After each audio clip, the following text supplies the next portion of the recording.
Uzbekistan. Futbol bo'yicha 2026-yilgi jahon chempionatiga qur'a tashlandi. Unga ko'ra O'zbekistonning ilk mundialdagi birinchi raqiblari Kolumbiya va Portugaliya. Qit'alararo saralashdan o'tib guruhimizdan joy egallashga Kongo Demokratik Respublikasi, Yamayka va Yangi Kaledoniya da'vogarlik qilyapti. Xo'sh, qur'a natijasiga dastlabki munosabatlar qanday? O'zbekiston milliy jamoasi bosh murabbiyi Fabio Cannavaroning so'zlariga ko'ra, jahon chempionatiga chiqqandan keyin u yerda raqib tanlash ma'nosiz. Chunki u yerda kuchsiz jamoa bo'lmaydi. First reaction is of course is World Cup. You need to... Bu jahon chempionati. Bu yerda qur'ada kim tushishiga qarab shikoyat qilib bo'lmaydi. Portugaliya ham, Kolumbiya ham juda jiddiy raqiblar. Futbolchilarimiz uchun bu bellashuvlar katta hayajon va qimmatli tajriba bo'ladi. Italiyalik mutaxassisning aytishicha, uning shogirdlari har bir o'yinda bor kuch bilan maydonga chiqadi. O'zbekiston futbol assotsiatsiyasi birinchi vitse-prezidenti Ravshan Ermatov qur'a hayajonli bo'lganini aytdi.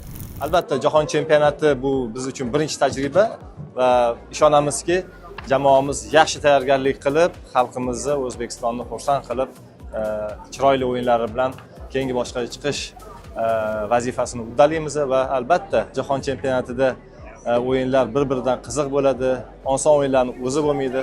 Shunga yarasha puxta tayyorgarlik ko'rib, eng muhimi muxlislarimiz mana shu jahon chempionatidan zavqlanib, butun umrga esda qoladigan O'zbekiston uchun jahon chempionatlarida birinchi ishtirok bo'ladi.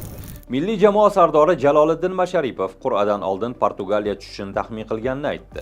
Qur'adan avval Portugaliya tushsa kerak deb o'ylagandim. Muxlislar ham Ronaldo yo Messining jamoasi duch kelishini xohlashayotgandi. Portugaliya bilan tushganimiz yaxshi bo'ldi. Bundan tashqari Kolumbiya ham yaxshi jamoa. Xudo xohlasa zo'r o'yinlar o'tkazamiz.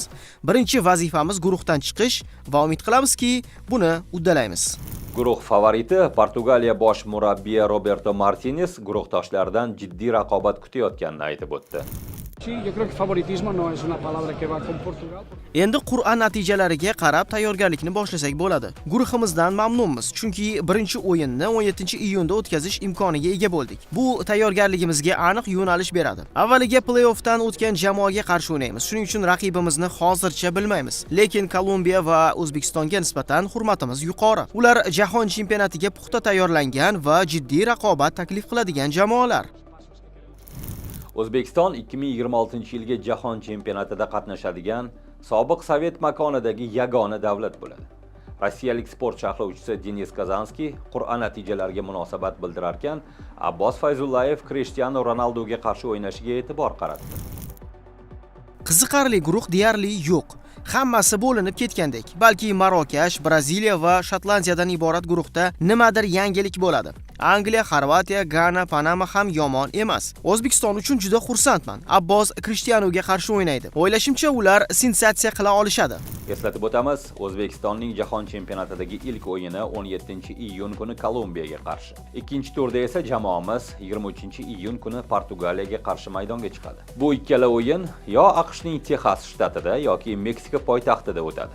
3-turda saralashdan o'tgan raqib bilan to'qnashamiz va bu o'yin AQShning yo Florida yo Jorjiya shtatida o'tishi belgilangan.